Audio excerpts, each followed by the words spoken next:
창세기 13장. 창세기는 성경책 맨 앞에 있는 책이고요. 13장 1절에서 9절입니다.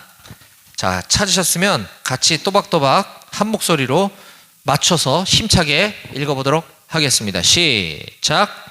아브라함이 애굽에서 그와 그의 아내와 모든 소유와 롯과 함께 네겝으로 올라가니 아브라함에게 가축과 은과 금이 풍부하였더라. 그가 네겝에서부터 길을 떠나 베델에 이르며 베델과 아이 사이 곧 전에 장막 쳤던 곳에 이르니 그가 처음으로 제단을 쌓은 곳이라. 그가 거기서 여호와의 이름을 불렀더라. 아브라함의 이래 롯도 양과 소와 장막이 있으므로 그 땅이 그들이 동거하기에 넉넉하지 못하였으니 이는 그들의 소유가 많아서 동거할 수 없었음이니라. 그러므로 아브라함의 가축의 목자와 롯의 가축의 목자가 서로 다투고 또 가나안 사람과 브리스 사람도 그 땅에 거주하였는지라. 아브라함이 롯에게 이르되 우리는 한 친족이라 나나 너나 내 목자나 네 목자나 서로 다투게 하지 말자. 내 앞에 온 땅이 있지 아니하냐. 나를 떠나가라. 네가 좌하면 나는 우하고 네가 우하면 나는 좌하리라. 아멘. 예, 우리 서로 옆에 계신 분들과 인사 나눌까요? 반갑습니다. 서로 인사합시다. 네, 반갑습니다. 네, 반갑습니다. 예, 연하 수아 자매님들 반갑습니다. 네. 네, 부끄러워요. 미안해요. 네, 여러분들 일주일 동안 잘 지내셨죠? 네, 우리 교육생들 특별히 우리 임마누엘교회 오늘 예배 드리러 나온 여러분들 환영하고 축복합니다. 예배 드리러 나온 건 반가운데 여기 오는 건 별로 반가운 일은 아닌 것 같아요. 그렇죠? 네, 그렇습니다. 아무튼 여러분들이 여기서 예배 잘 드리고 자대로 돌아가서도 계속 신앙생활 잘 했으면 좋겠다는 간절한 바람이 있습니다. 저도 지난주에 좀 바쁘게 지냈던 것은 우리 10월 달에 있을 그 부대 이문 계획 준비하느라고 조금 바빴다기보다는 좀 준비를 했습니다. 제가 지금 군인교회를 2군데를 섬기고 있는데 이곳 3, 4단 방공중대와 또 여러 부대들이 있는 임마누엘 교회와 또 5군단 이하의 5포병여단 105포병대대에 있는 높은 뜻 105교회를 2군데를 여기랑 거기 2군데를 섬기고 있는데 높은 뜻 105교회는 10월 7일 날 부대 위문 행사를 할 거고 우리 임마누엘 교회는 10월 28일 날 위문을 하기로 이제 모든 걸 다 확정을 했습니다. 그래서 CCM 이제 아티스트 분도 섭외를 다 했고 양쪽 다 서로 다른 분으로 섭외를 다 했고 우리 교육생들은 뭐 아쉬운 얘기지만 뭐 그때 없을 테니까 우리 여기 방공중대 42대대 방첩대 뭐 이렇게 해가지고 우리 조교들은 그날 오면 아주 배불리 먹일 수 있는 간식을 엄청나게 준비할 수 있도록 제가 지금 제가 섬기는 직장 선교단체인 BBB라고 하는 선교단체에 기금 마련 지금 계좌도 개설해서 지금 후원을 받기 시작했습니다. 그래서 엄청나게 많은 간식을 준비할 예정이 있고요. 그래서 여러분들 그날 기대하셔도 좋습니다. 뿐만 아니라 여기 오시는 분들은 미니멈 한 15명에서 여러분들 참석 여부에 따라 인원이 많으면 제가 더 동원시킬 수가 있어요. 그래서 최소한 15명에서 20명 정도는 아마 오실 것 같은데 그래서 우리 이 자리가 꽉 찰 수 있도록 꽉 차는 거 정도가 아니라 의자를 더 깔아야 될 정도로 많이들 오셔서 위문도 받고 또 좋은 교제도 나눴으면 하는 간절한 바람이 있습니다. 우리 여기 나오는 예배 나오는 우리 형제들은 굉장히 신앙이 좋기 때문에 그날 위해서 기도로 같이 준비해 주시고 또 우리 믿지 않는 전우들 특별히 우리 간부님들도 다 나오실 수 있도록 해주시면 좋겠습니다. 저도 그 전에 한번 이렇게 부대 한번 쭉 다니면서 좀 부탁을 하려고 지금 계획하고 있습니다. 예, 오늘 우리는 좀 전에 창세기 13장 1절에서 9절까지 말씀을 함께 읽었는데요. 오늘 13장 전체의 말씀이 어떤 내용인지를 좀 살펴보려고 합니다. 오늘은 창세기 연속 강해 설교 오늘 20번째 시간인데, 하나님께서 오늘 우리에게 주신 말씀의 제목을 같이 함께 소리내서 읽어보도록 하겠습니다. 시작. 공동체에 다툼과 갈등이 있을 때. 우리 살다 보면 이런 일 많이 겪습니다. 때로는 우리가 지내고 있는 생활관, 중대뿐만 아니라 저녁 이후에 학교를 가든 직장을 다니든 가정에서든 심지어 교회에서도 갈등과 다툼은 늘 있기 마련입니다. 이럴 때 우리는 어떻게 해야 하는지 오늘 말씀 속에서 하나님 주시는 말씀, 가르침을 우리가 좀 깨닫는 시간 되기 원합니다. 오늘 13장 말씀 들어가기 전에 좀 그 앞에 부분과 쭉 연결을 좀 시켜보려고 하면, 자, 12장에는 어떤 말씀이 있었냐 하면, 아브라함이 처음에 하나님의 부르심을 받고 즉각적으로 순종하는 굉장히 믿음의 사람이었었습니다. 하나님께서 아브라함 보고 너는 너의 고향과 친척과 아버지의 집을 떠나 내가 너에게 지시할 땅으로 가라, 이렇게 말씀하셨습니다. 지시할 땅이 어딘지도 알지 못한 채 아브라함은 그 말씀에 순종해서 일단 고향과 친척과 아버지의 집을 떠나서 출발을 했고, 출발을 하자 이제 하나님께서는 길을 잘 인도해 주신 것이죠. 이것이 우리 인생도 마찬가지입니다. 하나님이 살아계시다라는 것을 어렴풋이 알겠지만 잘 믿어지지 않아도 일단 하나님 말씀에 순종해서 믿음의 사람으로 살기 시작하면 그때부터 하나님께서는 여러분들의 인생을 인도해 주실 줄로 믿습니다. 아멘. 그게 믿음입니다. 다 이해하고 알고 시작하는 것이 아니라 아브라함처럼 내가 내게 지시할 땅, 지시한 땅이 아니라 어딘지 알지 못했지만 일단 아브라함이 길을 출발한 것처럼 우리도 신앙생활이 그렇게 시작되는 것이다. 그러면 하나님은 우리 각 사람의 인생을 이끌어 주실 것이다 라고 하는 것을 우리가 성경 말씀을 통해서 깨달을 수 있었고요. 자, 그렇게 하나님의 인도하심 따라 약속의 땅, 하나님께서 예비해 놓으신 땅, 풍요의 땅, 가나안 땅에 딱 들어갔을 때 이제는 근심 걱정도 없고 먹고 살 걱정도 없고 모든 것이 다 잘 될 줄 알았는데 이게 웬걸, 이 하나님께서 약속해 주신 약속의 땅에도 기근은 여전히 존재하고 있었습니다. 기근이 뭐냐면 가뭄과 굶주림이에요. 근데 그것이 얼마나 극심했었는지 아브라함은 하나님의 뜻은 다 잊어버리고 하나님 뜻대로 사는 것은 다 내팽개치고 다시 교회 안 다니던 옛날 모습으로 다시 돌아가게 됩니다. 12장 10절인데요. 그 땅에 기근이 들었으므로 아브라함이 애굽에 거류하려고 그리로 내려갔으니 이는 그 땅에 기근이 심하였음이라. 여기서 말한 애굽이란 이방 나라 이집트 땅입니다. 하나님이 아브라함을 위해 계획해 놓으셨던 땅은 가나안 땅이고 거기까지 들어갔음에도 불구하고 아브라함은 다시 거기에 기근이 심하게 들자 먹을 것이 많고 화려하고 풍요로운 땅, 쾌락과 향락의 도시 이집트로 가는 것입니다. 주일날 예배를 잘 다니다가 어느 날 하나님의 존재는 까맣게 잊어버리고 교회를 떠나서 주일날 다시 세상으로 향하는 모습이 어쩌면 우리들의 모습과 닮았는지도 모르겠습니다.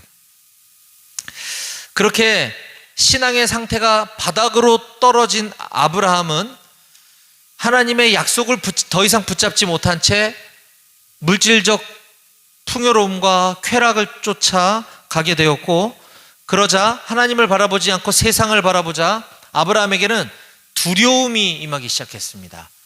하나님을 떠나서 교회를 떠나서 신앙생활을 포기하고 믿지 않는 삶의 자리로 돌아갔을 때 앞으로 나는 이제 뭐 해먹고 살지? 취업은 잘 되려나? 결혼할 수 있을까? 자식을 낳으면 키울 수 있을까? 온갖 두려움에 사로잡히는 우리처럼 아브라함도 갑자기 두려움에 사로잡히자 쓸데없이 이런 걱정을 합니다. 이집트에 가면 내 와이프가 너무 이쁜데 쟤들이 우리 와이프를 뺏어가면 어떡하지? 그러니까 여보, 당신은 이집트에 가면 내 아내라고 하지 말고 여동생이라고 하시오. 그러면 내가 죽지 않고 살 것이오. 이런 얘기를 합니다.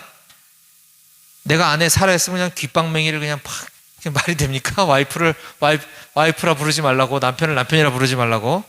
이게 믿음 없으면서부터 시작을 합니다. 거짓말을 하라는 거죠.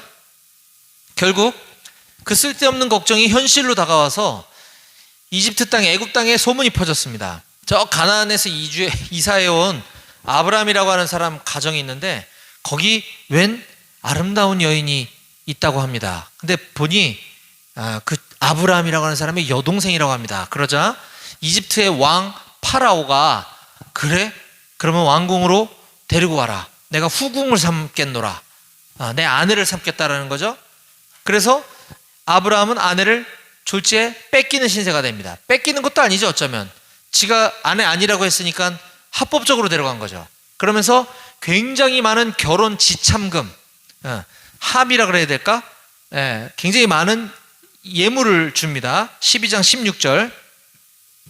이에 바로가, 이집트 왕입니다. 파라오가 그로 말미암아 사레, 아브라함의 아내 사레로 말미암아 아브라함을 후대함으로 아브라함이 양과 소와 노비와 암수 나귀와 낙타를 얻었더라. 아내 팔아먹고 부자가 된 겁니다. 지금. 보다 못한 하나님께서는 안 되겠다 이놈의 새끼, 내가 개입해서 이걸 해결을 해야 되겠다. 왜? 하나님은 아브라함을 믿음의 조상으로 선택하셨어요. 근데 자녀를 낳지 못했어요. 아내 사레는 불임 여성이었거든요. 근데 하나님은 기다려라, 너와 사레를 통해서 내가 아들을 줄 것인데 그 아들을 통해서 약속의 씨가 흘러갈 것이고 너는 모래알보다 많고 별보다 많은 자손을 보게 될 거다. 그리고 그 약속의 후손으로 인해서 메시아 예수 그리스도가 태어날 것이다 라고 하면서 아브라함과 아내 사레를 통해서 태어날 아들이 굉장히 중요하다는 것을 말씀하셨습니다. 그런데 사레가 다른 이방 나라 사람의 아내가 되어서는 안 되는 거잖아요. 그렇죠? 그래서 하나님이 개입하십니다. 17절. 여호와께서 아브라함의 아내 사레의 일로 바로와 그 집에 큰 재앙을 내리신지라. 사실 이 대목은 조금 인간의 눈으로 볼 땐 바로가 무슨 죄가 있냐, 바로가 뭐 남의 아내 빼앗은 것도 아니고 아내 아니라 그래서 내가 후궁 삼은 건데 억울하다라는 생각이 들 수도 있겠지만 이 큰 재앙으로 인해서 뭐 바로가 폭삭 망했다거나 뭐 죽었다거나 이런 게 아니라 잠깐 너 그 여인 가만둬, 돌려보내야 돼라고 이제 충격을 주신 거죠. 하나님께서는 잠깐 충격을 주신 겁니다. 자, 그러자 바로는 깨닫고 사레를 아브라함에게 돌려보내면서 아브라함 불러가지고 너 그따위로 살지 마라. 완전 망신을 주고 쫓아내게 됩니다. 그래서 12장 20절은 이렇게 마무리로 이 12장이 끝나게 됩니다. 바로가 사람들에게 그의 일을 명하매 그들이 그와 함께 그의 아내와 그의 모든 소유를 보내었더라. 어떻게 보면 아브라함 큰일 날 뻔했는데 천만다행이다, 무사히 구출됐구나, 살아 돌아왔구나, 이렇게 읽을 수도 있지만 또 한편으로는 바로 그 이방 나라 왕 앞에 가가지고 망신 다 당하고 욕먹고 니네 꺼져버려, 쫓겨남을 당한 모습인 거죠. 사실은. 이렇게 이집트에 내려갔다가 거기서 쫓겨난 아브라함과 그의 가족은 다시 원래의 자리로, 하나님께서 가라 하셨던 그 약속의 땅으로 돌아옵니다. 그래서 오늘 본문이 시작되는 13장 1절부터 제가 읽어보겠습니다. 아브라함이 애굽에서, 아까 거기 망신당한 곳, 그와 그의 아내와 모든 소유와 롯은 아브라함의 조카입니다. 조카 롯과 함께 네겝으로 올라가니 아브라함에게 가축과 은과 금이 풍부하였더라. 그가 네겝에서부터 길을 떠나 베델에 이르며 베델과 아이 사이, 지명 이름이에요. 베델과 아이 사이에 곧 전에 장막 쳤던 곳에 이르니 그가 처음으로 제단을 쌓은 곳이라. 그가 거기서 여호와 이름을 불렀더라. 결국 아브라함은 신앙 다 버리고 불신앙의 자리까지 내려갔다가 거기서 하나님의 회초리 한 대 맞고 다시 제자리로 돌아와서 믿음을, 신앙을 회복하는 모습입니다.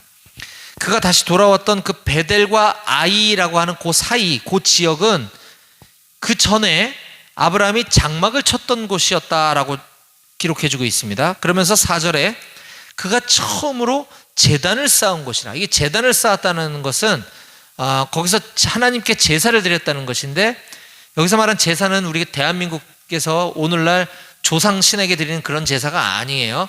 하나님을 예배했다는 뜻입니다. 아브라함이 믿음 한참 좋을 때 하나님께 처음으로 예배를 드렸던 그곳, 하나님을 뜨겁게 만났던 그곳, 첫사랑을 회복하는 그곳으로 다시 돌아와서 여호와의 이름을 불렀다, 하나님을 다시 예배했다라는 것입니다. 자, 이게 뭐냐? 그 전에 있었던 그곳. 자, 12장 8절에 나와 있습니다. 12장 8절.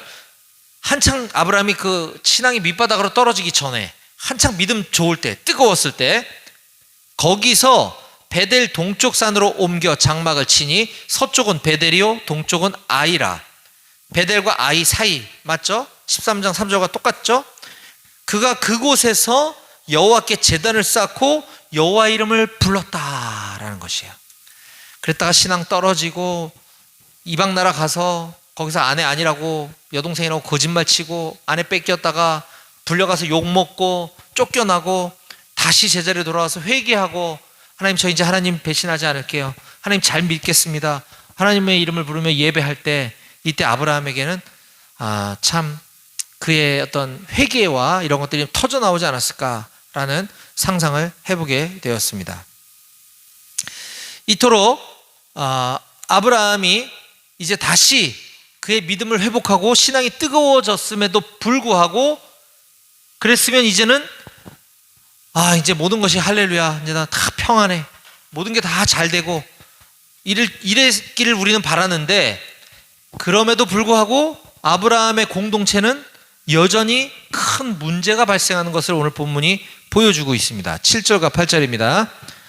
그러므로 아브라함의 가축의 목자와 롯의 가축의 목자가 서로 다투고, 또 가나안 사람과 브리스 사람도 그 땅에 거주하였는지라 아브라함이 롯에게 이르되 우리는 한 친족이라 나나 너나 내 목자나 내 목자나 서로 다투게 하지 말자. 지금 아브라함의 가축, 그러니까 아브라함의 재산을 관리하는 보스, 리더와 롯은 조카죠, 조카 롯도 아브라함하고 같이 이집트에 같이 갔다가 같이 삼촌이 망신당하는 거 다 보고 그리고 올라온 거예요. 근데 롯의 재산을 관리하는 목자와 서로 싸운다는 거죠. 네. 보다 못한 아브라함이 롯에게 야, 너랑 나랑 친척 아니야, 내가 네 삼촌 아니냐, 나나 너나 우리 서로 다투지 말자. 이걸로 봤을 때 아마 롯이 삼촌한테 좀 개겼던 것 같아요. 나나 너나 다투지 말자 이랬으니까. 그리고 또 네 목자나 내 목자나 서로 다투게 하지 말자 이랬던 것 같아요. 자, 이렇게 아브라함의 공동체와 롯의 공동체가 서로 다툼이 일어나고 있었는데 왜 그랬을까요? 왜 싸웠을까요? 얘네들은 바로 그 앞에 그 이유가 설명되어져 있습니다. 5절과 6절입니다. 아브라함의 일행 롯도 양과 소와 장막이 있으므로 그 땅이 그들이 동거하기에 넉넉하지 못하였으니 이는 그들의 소유가 많아서 동거할 수 없었음이니라.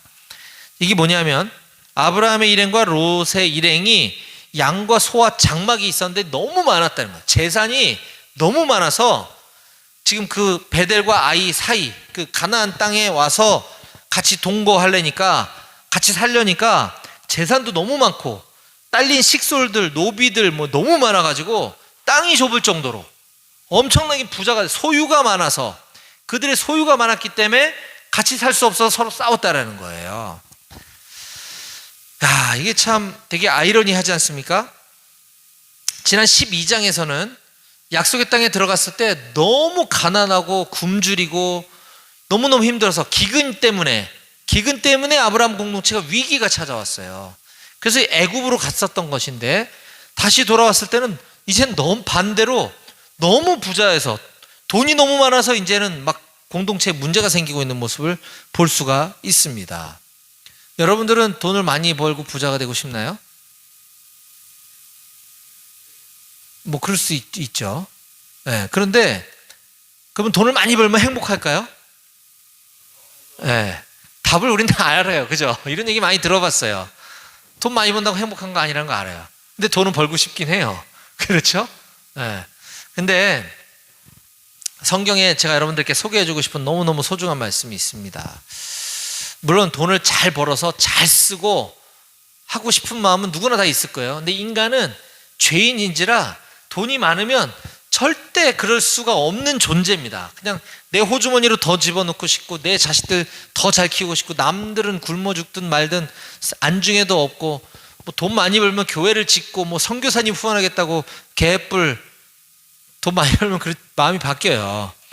그래서 성경이 여러분들 우리들에게 이런 말씀을 가르쳐주고 있습니다. 이 말씀 여러분들 가슴에 새기기 바라는데요. 잠언 30장 8절과 9절 말씀입니다. 잠언 30장 8절 9절을 제가 읽어드릴게요. 곧 헛된 것과 거짓말을 내게서 멀리 하옵시며 나를 가난하게도 마옵시고 부하게도 마옵시고 오직 필요한 양식으로 나를 먹이시옵소서. 이 지금 솔로몬이 하나님께 기도하는 겁니다. 나를 가난하게도 마시고 너무 부자가 되게도 마시고 오직 필요한 양식으로만 나를 먹여주십시오. 하나님, 왜냐? 9절, 혹 내가 배불러서 하나님을 모른다, 여호와가 누구냐 할까 하오며 혹 내가 가난해서 도둑질하고 내 하나님의 이름을 욕되게 할까 두려워함이니이다. 아멘. 저는 제가 굉장히 가슴에 새기고 있는 여러 말씀 중에 하나예요. 솔로몬이 이래서 하나님이 기뻐하셨던 거죠. 저 너무 가난하게도 말아주시고요. 너무 부자가 되게도 하지 말아주세요. 왜냐하면 저 너무 부자가 되면 저 하나님 떠날 것 같아요. 그러니까 전 딱 먹을 만큼만, 먹고 살 만큼만 해주세요 라고 기도하고 있는 모습입니다. 너무 아름답지 않습니까? 그러자 하나님은 솔로몬 부귀 영화를 누리게 해주셨죠. 그렇다고 그래? 이렇게 기도하면 이렇게 되는 거야? 오케이. 이거 동기가 순수하지 않으면 안 되겠죠. 이 솔로몬은 이때는 이거 진심이었어요. 정말 하나님 앞에 진심이었던 것이죠. 그래서 저도 여러분들이 물론 부자가 되기, 돈 많이 벌기 위해서 열심히 살아야 합니다. 그렇지만 그것이 우리 인생의 목적이 아니라 하나님을 저버리지 않고 하나님을 잘 믿기 위해서라면 다른 모든 것이 다 필요 없을 정도로 하나님께 집중하며 살아가는 여러분들이 되시기를 주님의 이름으로 축복합니다. 아멘. 자, 이제 아브라함이 조카 롯에게 그래서 도저히 싸우니까 너무 안 되겠으니까 이렇게 제안을 합니다. 13장, 다시 창세기로 돌아와서 13장 8절과 9절입니다. 같이 함께 소리내어 읽어볼까요?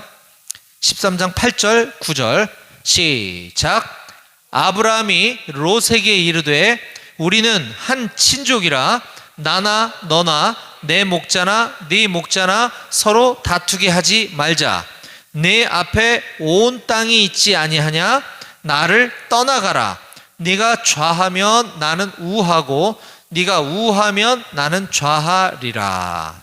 네, 아멘. 오늘날 우리가 쓰는 이 구어체는 아니지만 무슨 말인지는 이해가 되죠? 네. 지금 아브라함이 조카 롯에게 제안하는 건 이겁니다. 야, 우리 그냥 헤어지자. 따로 살자. 너 네가 살 곳 정해. 네가 왼쪽 정하면 나 오른쪽 가서 살고 네가 오른쪽 정하면 내가 왼쪽 가서 살게. 우리 헤어져. 이렇게 얘기하는 겁니다. 이게 사실 좀 너무 극단적이지 않아요? 보통 이런 문제가 생겼으면 야, 우리 목자 불러. 롯, 니네 목자 오라 그래. 니네 왜 싸웠니? 얘기해봐 한번. 하고 야, 그래도 그렇지 네가 이렇게 하면 돼? 다음부터 싸우지 마. 화해해. 이렇게 해결해야 되는 거 아니겠어요? 그렇죠? 근데 지금 헤어져 버리라고. 이것은 아마도 그 과정들을 다 했음에도 불구하고 하다 도저히 안 되니까 아브라함이 이런 선택을 했던 것 같아요. 심지어는 조카 롯까지 지금 삼촌한테 함부로 했다고 지금 기록되어 있지 않습니까? 그러니까 이제 더 이상 안 되는, 방법이 없는 거죠. 그냥 서로 떨어져서 우리 서로를 그리워하며 살자, 이렇게 하는 것입니다. 이게 가슴 아프죠. 지금 삼촌 아브라함이 조카 롯을 향한 마음은 자식 같은 마음이었어요. 이 자식과 다투고 헤어진다는 것은 가슴이 찢어지는 아픔이었을 것입니다. 그런데 인간적으로 안타깝지만 하나님의 큰 그림 속에는 이 흩어짐, 헤어짐도 하나님의 크신 섭리 가운데 있다고 하는 사실 우리는 꼭 기억해야만 합니다. 우리 기독교인들이 문제 가운데 하나가, 우리가 좀 이렇게 신앙이 뜨거워지고 믿음이 좋아지면 어느 순간 이 예배당 안에 모여서 청년부 활동 열심히 하고 뭐 남전도회 활동, 여전도회 활동 열심히 하고 그거 좋습니다. 그거 해야 됩니다. 그런데 거기서만 안주하려고 그래요. 그리고 마치 나는 주일날 아침 예배도 드렸고 1부 예배 드렸고 2부 예배 드렸고 성가대 했고 남전도회 다 오늘 교회에서 이렇게 많이 했어. 그리고 뿌듯해 스스로. 그게 전부가 아닙니다. 신앙생활은 흩어지기 위해서 모임을 갖는 거예요. 모임이 궁극적인 목적이 아니라 흩어져야만 하는 것입니다. 그래서 예수님께서는 십자가에 죽으시고 부활하시고 40일 동안 지난 3년 동안 다 가르쳐 놨더니 이 녀석들이 딴소리하고 말귀 못 알아들으니까 십자가에 돌아가셨다가 답답해요. 다시 깨어나셔가지고 40일 동안 다시 복습시켜 주시고 하늘로 올라가시면서 마지막으로 내가 신신당부한다. 이거 진짜 이거 유언이야. 이거 한 말씀, 너무너무 중요한 말씀을 남기신 게 이겁니다. 사도행전 1장 8절, 오직 성령이 너에게 임하시면 너희가 권능을 받고 예루살렘과 온 유대와 사마리아와 땅끝까지 이르러 내 증인이 되리라. 3년 동안 가르치시고 죽으셨다가 부활하셔서 40일 동안 다시 가르치시고 떠나시기 전에 마지막으로 핵심 키 포인트 하신 말씀이 이거라는 거예요. 네, 이 말씀은 우리 교회가 오늘은 지금 예루살렘에서 예배 잘 드리고 있으니까 좀 다음 달에 우리 예배당 문 닫고 보따리 써서 우리는 유대로 갑니다. 거기서 이제 1년 동안 예배할 겁니다. 그리고 또 거기서 문 닫고 자 내년에는 우리 사마리아로 다 갑니다. 이런 말을 하는 게 아니에요. 각자의 부르심 따라 각자의 자리로 나는 어디로 나는 회사로, 나는 A 회사, 너는 B 회사, 나는 학교, 흩어지라는 겁니다. 왜요? 예수 그리스도의 증인이 되기 위해서. 자, 이렇게까지 말씀하시고 승천하셨는데 예루살렘 교회는 당시에 이 말씀에 순종해서 흩어졌을까요? 복음 전하기 위해서? 바로 즉시 순종했을까요? 안 했단 말이에요. 그러니까 하나님 어떤 방법을 택하셨는지 아십니까? 스데반 집사 들어봤죠? 스데반. 예루살렘 교회가 핍박을 당하고 스데반 집사가 처형을 당합니다. 순교를 해요. 순교. 그러자 예루살렘 교회가 야 우리 더 이상 여기 있다가 우리도 죽게 생겼다. 그럼 뿔뿔이 흩어져 버립니다. 이게 하나님의 방식이에요. 흩어져야만 하는 것이죠. 어쨌거나 공동체 갈등을 해결하기 위한 방법으로 헤어지게 하는 것도 우리는 당장은 알 수 없지만 이 또한 하나님의 계획 가운데 있을 수도 있다라고 하는 사실을 우리는 알아야 합니다. 사도 바울 마찬가지죠.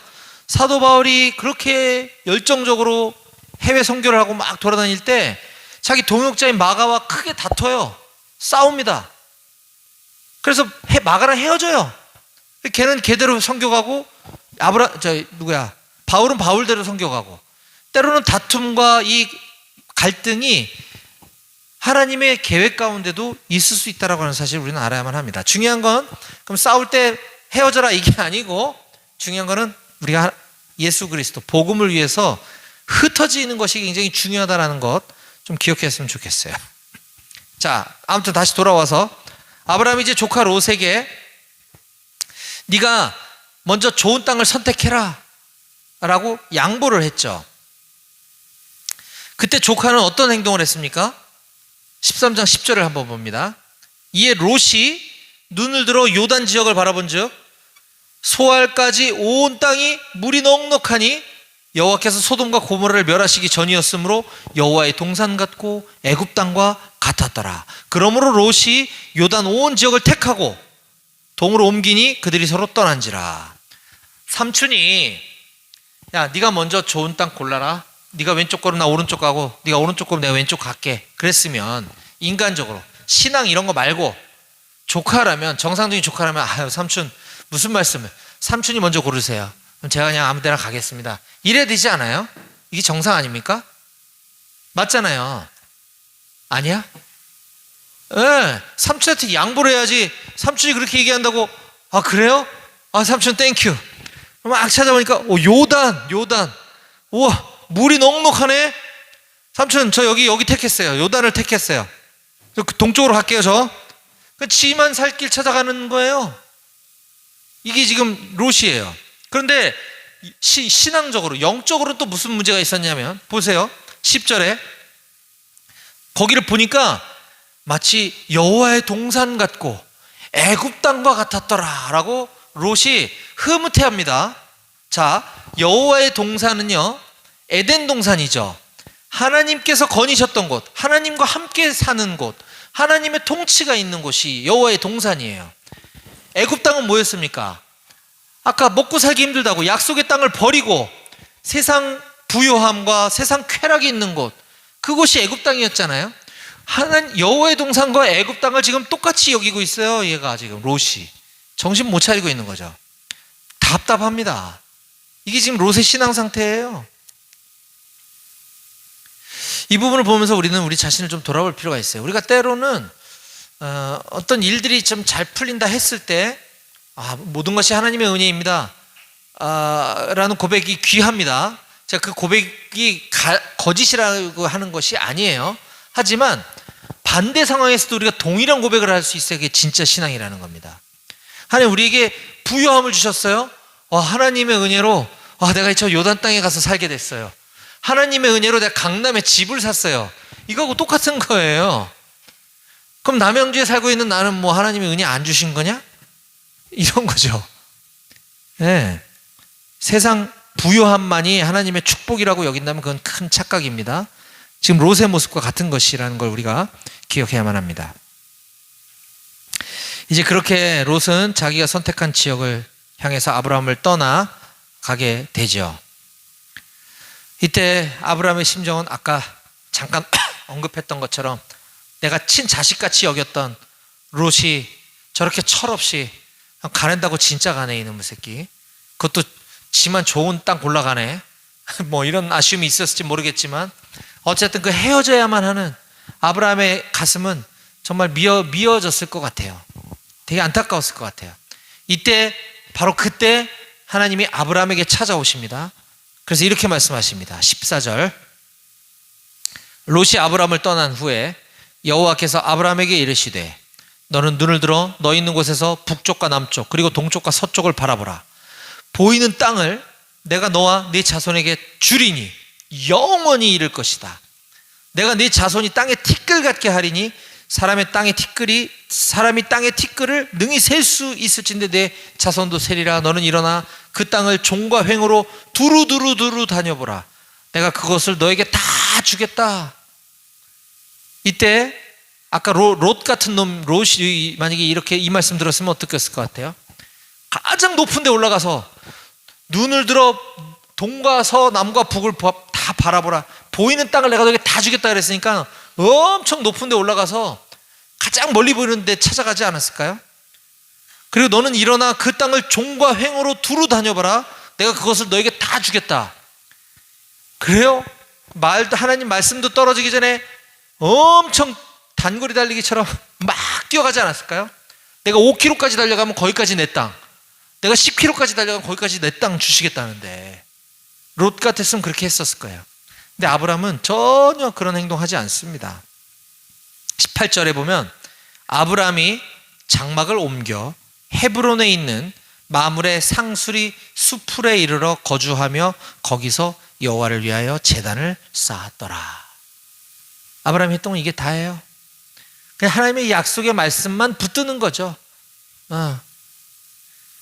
이처럼 아브라함은 롯처럼 당장 내 육신의 만족을 위해서 어린아이처럼 그런 섣부른 행동하지 아니하고 하나님께서 약속해 주신 그 말씀만 붙잡고 그저 묵묵히 풍요의 땅이 아닐지라도 헤브론에 있는 마므레 상수리 수풀에 거기에다가 장막 짓고 살면서 그냥 하나님 예배하면서 사는 것, 이것이 아브라함이 선택한 삶이라고 하는 사실을 우리가 기억해야만 합니다. 말씀을 정리하겠습니다. 우리는 오늘 공동체 다툼과 갈등이 있을 때라는 제목으로 하나님의 말씀을 살펴보았습니다. 다툼과 갈등은 소유가 많을 때 발생하는 것을 우리가 보았습니다. 오늘도 똑같습니다. 교회도 마찬가지예요. 교회가 커지고 부유해지고 막 건물 지면 그 안에서 반드시 파벌이 생깁니다. 교회뿐만이 아니라 모든 조직이 다 그래요. 그래서 분파가 갈라지고 파벌이 생기고 무슨 출신 나는 이쪽 라인 너는 저쪽 라인 맨날 싸우는 건 소유가 많기 때문입니다. 그래서 우리는 소유를 쫓아 사는 삶이 아니라 하나님을 쫓아 사는 삶을 살아야 할 것입니다.